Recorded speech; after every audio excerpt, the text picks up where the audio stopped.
नमस्कार दोस्तों, welcome to DS education. स्वागत है आपका मेरे यूट्यूब चैनल डीएस एजुकेशन में। मैं हूं दिनेश साहू और दोस्तों हम अध्ययन कर रहे हैं इंडियन ज्योग्राफी का या फिर भारत के भूगोल का।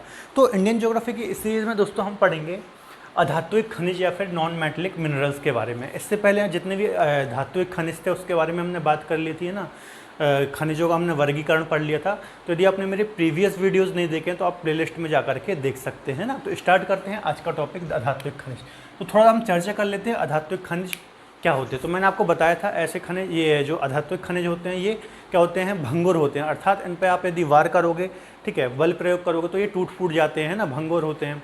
इसके अलावा ये अवसादी चट्टानों में मुख्यतः पाए जाते हैं ना। इसके यदि हम एग्जाम्पल देखें है ना, तो अभ्रक हो गया, हीरा हो गया, चूना पत्थर हो गया, ठीक है, बलुआ पत्थर हो गया, संगमरमर हो गया, जिप्सम हो गया,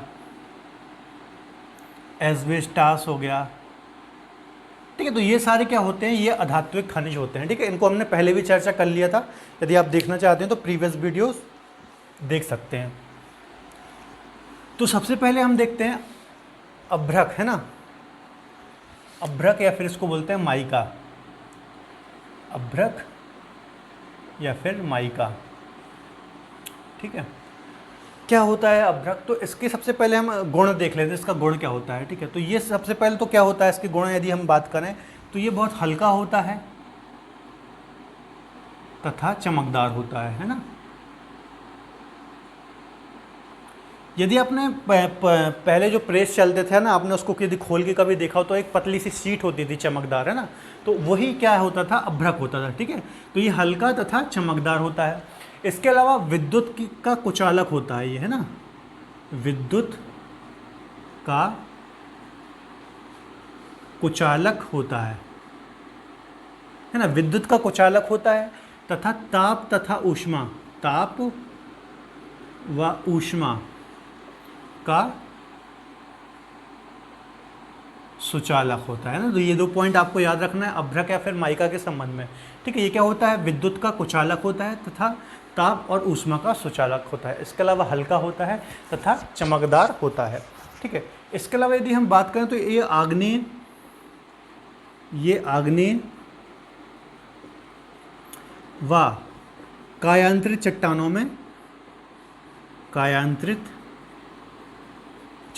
में पाया जाता है, ठीक है। यदि हम अभ्रक की बात करें तो ये आग्नेय चट्टानों में, इसके अलावा कायांतरित चट्टानों में ये पाया जाता है ना। इसके यदि हम उपयोग की बात करें, कहाँ पे ये उपयोग होता है, ठीक है, तो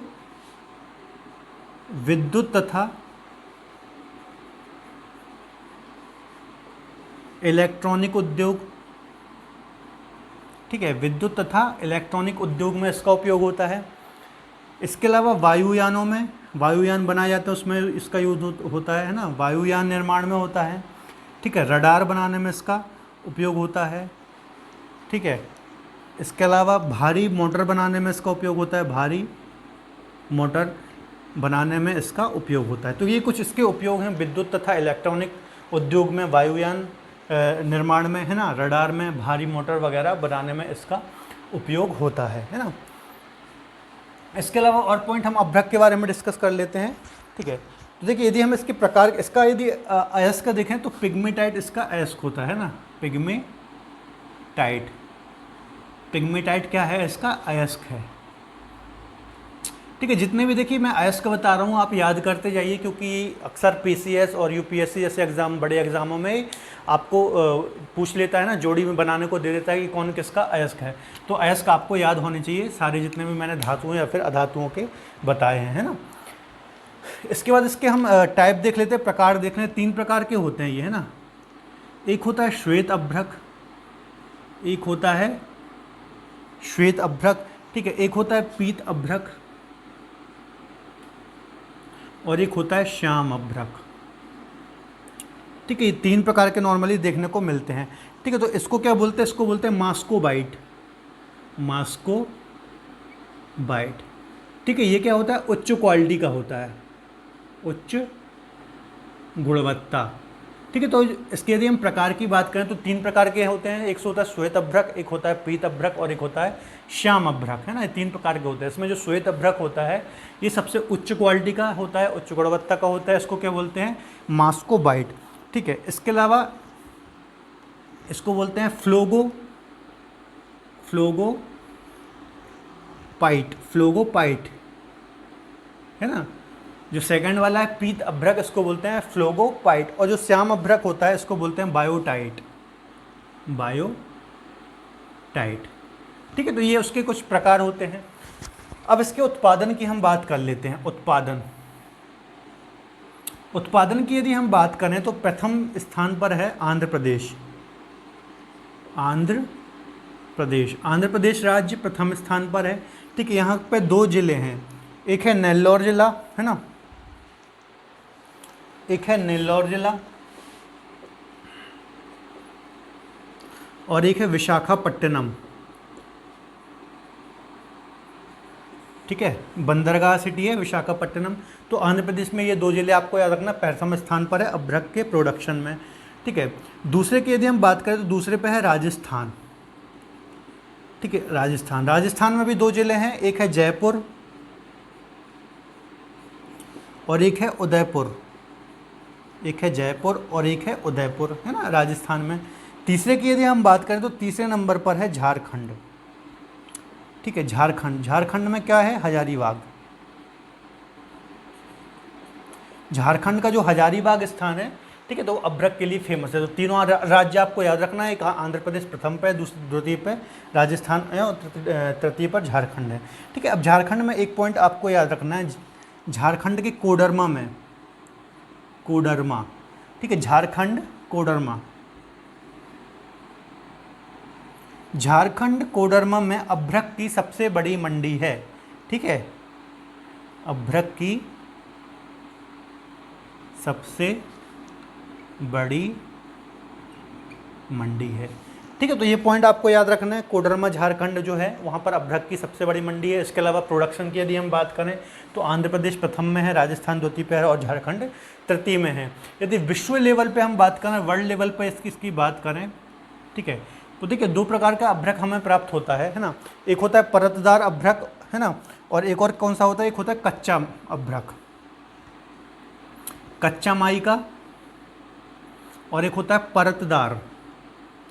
परतदार माइका। तो जो कच्चा माइका है ना, कच्चा माइका में हम हैं 17वें स्थान पर। ठीक है। और जो परतदार माइका है इसमें हमारा स्थान है फर्स्ट।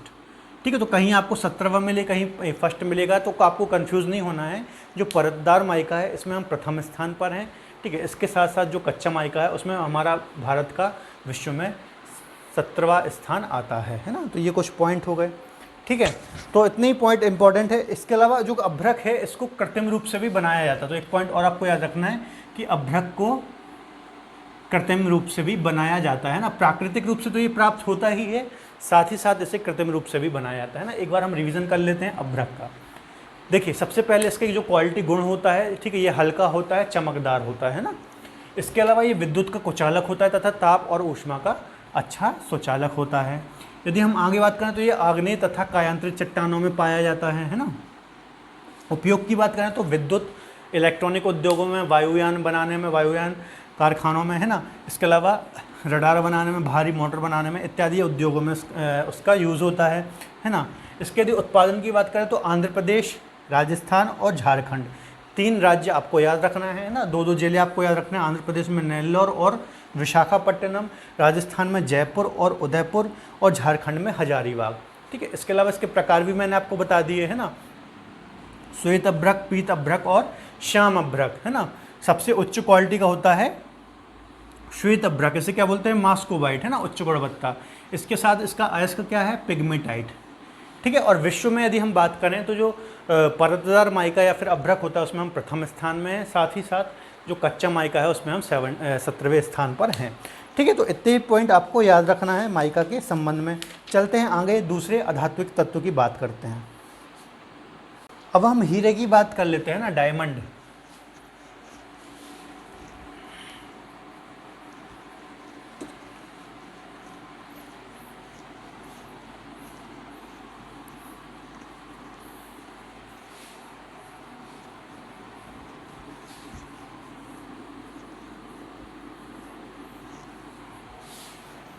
तो अगला अधातु है डायमंड, है ना, अधात्विक खनिज हीरा या फिर इसको बोलते हैं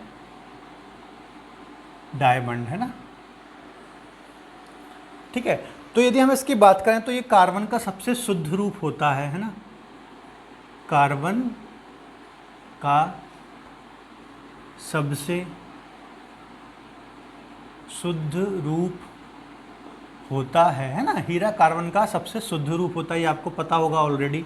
ठीक है, इसके अलावा जहाँ पर भी कोयला पाया जाता है, ठीक है, वहाँ पर हीरे की पाए जाने की संभावना अत्यधिक होती है। ठीक है, तो जहाँ पर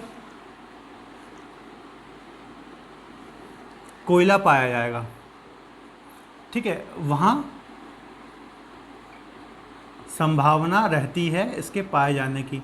ठीक है, ये पॉइंट आपको याद रखना है कि जहाँ पर भी कोयला पाया जाता है वहाँ पर हीरे की पाए जाने की संभावना ज़्यादा रहती है। इसके अलावा इसका एक और पॉइंट हो जाएगा कि ये सबसे कठोर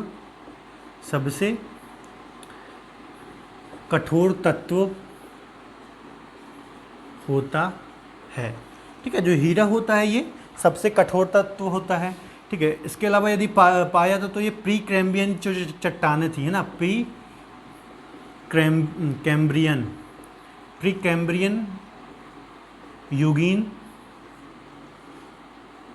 चट्टानों में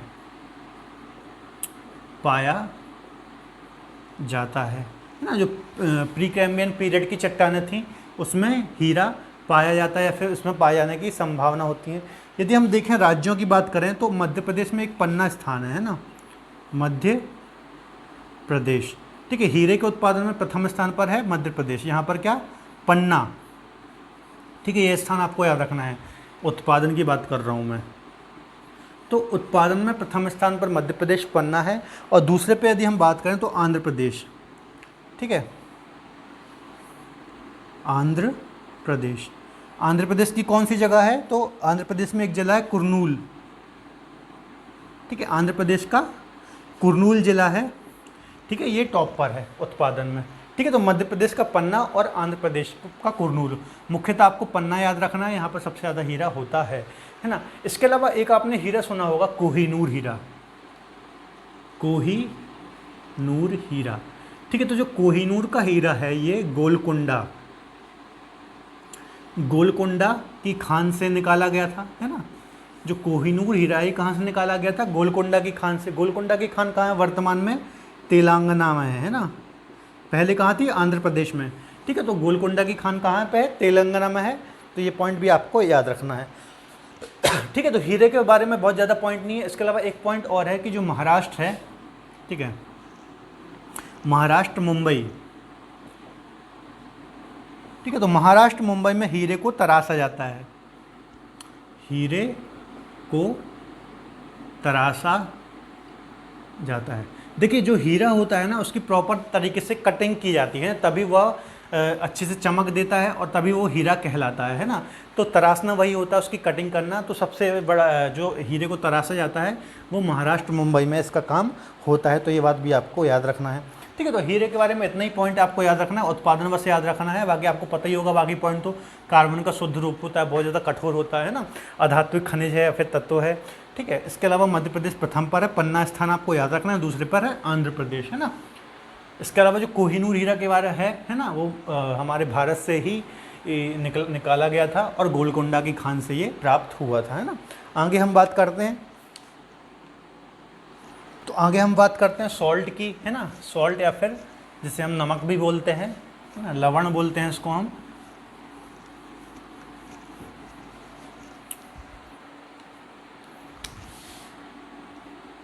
लवण या फिर सॉल्ट। ठीक है, इसको NaCl सोडियम क्लोराइड,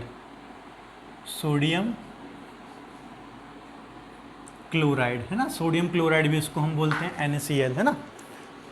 इसमें देखिए सोडियम क्लोराइड जो होता है इसमें Na लगभग 40% होता है और Cl, है ना, लगभग 60% होता है ना।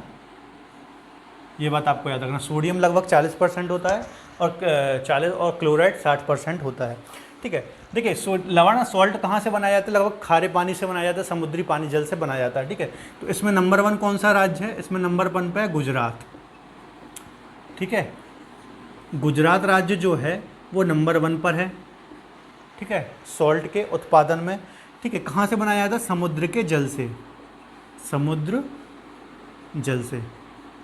ठीक है, देखिए बहुत ज़्यादा इसमें समुद्र के जल को ऐसे छोटी छोटी क्यारियाँ बनाई जाती हैं। ठीक है, उसमें डाला जाता है और फिर जल उससे उड़ जाता है और नमक उसमें रह जाता है। ठीक है, तो ये विधि होती है समुद्र के जल से नमक को बनाने की। ठीक है, इसके अलावा खारे पानी की झीलों से कौन, राजस्थान जो है, राजस्थान खारे पानी की जो झीलें होती हैं, पानी की झीलें, ठीक है, उससे राजस्थान नमक को बनाता है। कौन कौन सी झीलें हैं, जैसे एक सांवर हो गई है ना, सांवर हो गई, इसमें सबसे ज़्यादा खारे पानी की झील है ये, है ना। इसके अलावा डीडवाना हो गई। ठीक है, तो इन झीलों के जल से राजस्थान इसको बनाता है ना। अगला हो जाएगा, एक हो जाएगा हिमाचल प्रदेश। हिमाचल प्रदेश, हिमाचल प्रदेश में चट्टानों से भी नमक को निकाला जाता है। ठीक है, चट्टानों से नमक को निकाला जाता है मांडी में। ठीक है, मांडी में चट्टानों से नमक को निकाला जाता है। तो ये आपको 3 राज्य याद रखना है, गुजरात, राजस्थान और हिमाचल प्रदेश, है ना। ठीक है, देखिए मैक्सिमम जो नमक बनाया जाता है वो समुद्री जल से ही बनाया जाता है। लगभग 75 से 80% है ना, समुद्री जल से ही नमक को बनाया जाता है ना। ये बात आपको याद रखना। बाकी ये खारे पानी की झीलों से सेकेंडरी है ना, और ये जो चट्टानों से निकाला जाता है ना, तो इसमें आपको बहुत ज़्यादा याद नहीं रखना है। सोडियम क्लोराइड बोलते हैं NaCl, है ना, समुद्री जल से बनाया जाता है। तो गुजरात इसमें प्रथम स्थान पर है। कुछ 1-2 और खनिज है, उसकी हम बात कर लेते हैं। ठीक है, एक होता है जिप्सम, है ना। जिप्सम आपने सुना होगा, इसका उपयोग कहाँ होता है, इसका उपयोग होता है सीमेंट उद्योग में, है ना। सीमेंट उद्योग में सीमेंट जब बनाते हैं तो उसमें जिप्सम भी मिलाना पड़ता है ना, जिप्सम में, तो सीमेंट उद्योग में होता है। इसके अलावा रासायनिक उद्योग वगैरह में भी जिप्सम का यूज़ होता है। इसमें यदि हम टॉप के बात करें तो कौन है, राजस्थान, है ना। राजस्थान इसमें प्रथम स्थान पर है, जिप्सम में राजस्थान। ठीक है, ये बात आपको याद रखनी है। एक और खनिज है चूना पत्थर। चूना पत्थर आपको पता होगा, है ना, चूना पत्थर। ठीक है, तो इसका भी यूज़ होता है, क्या कहते हैं, सीमेंट उद्योग हो गया, रासायनिक उद्योग हो गया, है ना, और भी लौह इस्पात उद्योग हो गया। लिख देता हूँ मैं यहाँ पर, सीमेंट उद्योग हो गया, है ना, लौह इस्पात उद्योग हो गया, रासायनिक उद्योग हो गया। ठीक है, इन सब उद्योगों में चूने पत्थर का प्रयोग होता है। यदि हम इस पर टॉप में देखें तो आंध्र प्रदेश इसमें टॉप पर है ना, आंध्र प्रदेश हो गया और राजस्थान हो गया, है ना, और मध्य प्रदेश हो गया। ये कम सा, देखिए चूना पत्थर मैक्सिमम लगभग पूरे भारत में पाया जाता है, लेकिन आंध्र प्रदेश टॉप पर है, राजस्थान और MP, है ना। विंध्यन क्रम की और कोडप्पा क्रम की चट्टानों में से ये निकाला जाता है ना, चूना पत्थर।